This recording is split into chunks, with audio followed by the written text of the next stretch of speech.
Another day, another conversation about one of the best young prospects out of the 2023 NHL Entry Draft. Ladies and gentlemen, we're talking about Matvei Michkov and what the future holds in store for Philadelphia's former Connor Bedard rival. You see, Michkov didn't really have the best end to his season. He had 1 point in 8 playoff games. Now, sure, that 1 point was a very important point, scored in overtime against the Pittsburgh Penguins in a 1-0 Cam York game-winning, series-winning goal. But Michkov was healthy scratched. He was not really all too utilized by Rick Tocchet and the Philadelphia Flyers. And that has been an issue that many people have brought up over the past calendar year. It's kind of funny because a lot of the things that Rick Tocchet said about Elias Pettersson, he's saying about Matvei Michkov, a guy who had 63 points in 80 games as a 20-year-old in the NHL last year.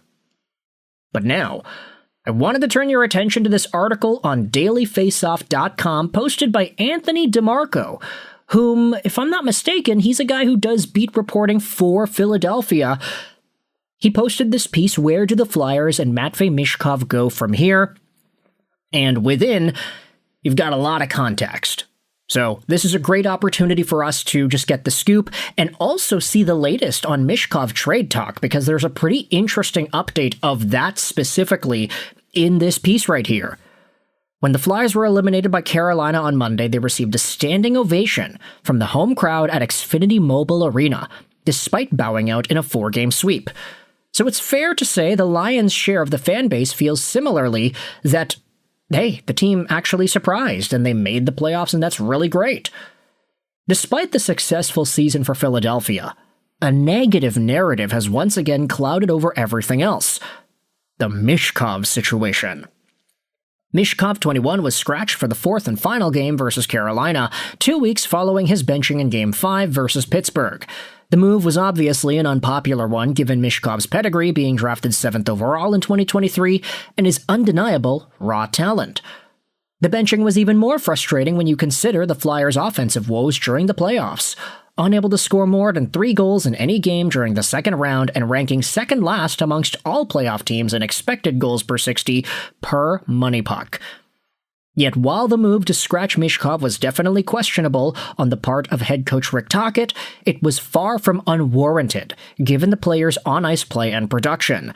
Michkov, who skated the majority of the playoffs beside Noah Cates, tallied just 1 assist in 8 games and ranked dead last in expected goals for percentage among players who played at least 5 games during the playoffs. Additionally, his play away from the puck noticeably was behind the 8 ball as well.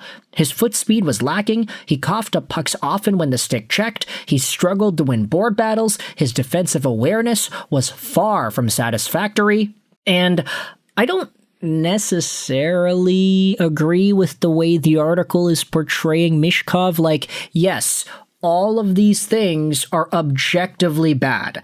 This is objectively bad. The numbers are objectively bad. The off-puck struggles, objectively bad. But I feel like what's lacking here is the context of the coaching and what the coach wants the players to do and how he treats these players as well.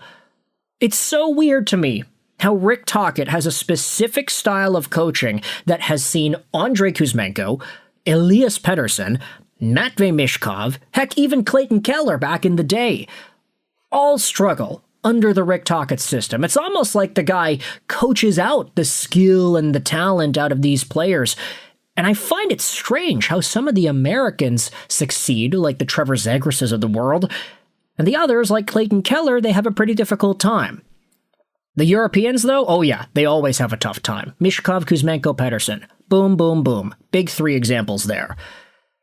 With that said, let's go out there and read the situation. Speaking with 2 assistant coaches, one of which who has worked with Tocchet in the past, both feel like this season's struggles are completely on the player. One of the coaches went on to say that Michkov will never come into another season out of shape because of Tocchet, and that narrative surrounding him being bad with a younger player being untrue. The Flyers were aware of the risks that came with talking to Michkov, and it is far from an irreparable situation. As one source told Daily Faceoff, Michkov's fiery character is both one of his best and worst characteristics. It just depends if things are going well with the team. In an ideal world, his ultra-competitive nature will make him come back next year twice as hard, and his sophomore season will ultimately be just a blip on the radar. That said, the Flyers are in no hurry to run Michkov out of town, but at the same time, the Flyers would listen on everyone if it meant improving the team. That is a pretty intriguing update here. DeMarco writes, speaking with team sources earlier in the week, Daily Faceoff was told the Flyers would indeed listen on everyone, which is what every good NHL team does. But given that this was said during a conversation regarding Michkov, it is at least somewhat noteworthy given that the word untouchable had been synonymous with him in the past. A team source told Daily Faceoff the club's biggest need this summer is a scoring line centerman. There are a few of those in terms of availability, and any available one goes for a king's ransom. St. Louis, Robert Thomas, Austin Matthews, Toronto. I'm not going to sit here and say that a Matvei Michkov trade for Austin Matthews is a reasonable idea, but when considering the fact that Philadelphia people are thinking about situations with Michkov as trade anybody to make the team better if it's available for you, all of a sudden I question whether or not this guy is going to stick around in Philadelphia long term, and if this system and this coaching staff is the right fit for him. I almost feel like a Bruce Boudreau-like head coach would be perfect for a guy like Matvei Michkov, a coach that doesn't really try to dog on his players, but instead just really tries to let them do what they need to do. And I can understand that a guy like Bruce Boudreau, who was the head coach of Andrei Kuzmenko and Elias Pettersson when they combined for 30-something goals and 100-something points, this was a really great season for Andrei Kuzmenko, and Elias Pettersson had 100 points there too.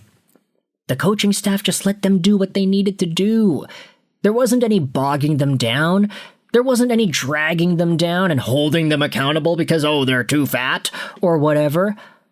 Now, look, I can understand. If Matvei Michkov comes into camp overweight, which has been very well documented, then, that's his problem. He's got to not do that next season.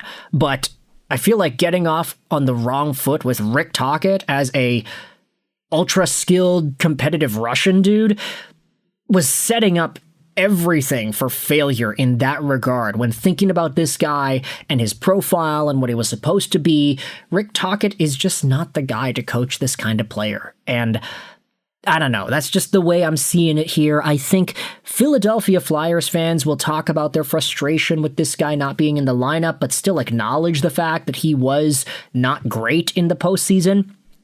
But then it's like, well, where do you go from there? Do you just hope that at 22 years old, Michkov's going to improve and he's going to all of a sudden adapt to a system that Rick Tocchet wants him to play? I'm not sure. I'm really not sure. But you can let me know your thoughts in the comment section below. How do you feel about Matvei Michkov and the situation regarding him and his trade future? Is this something you will be paying attention to as it pertains to a Michkov trade? Do you think that Anthony DeMarco on dailyfaceoff.com has the proper read on things? Let me know in the comments all your opinions. I hope you enjoyed this video. And bye.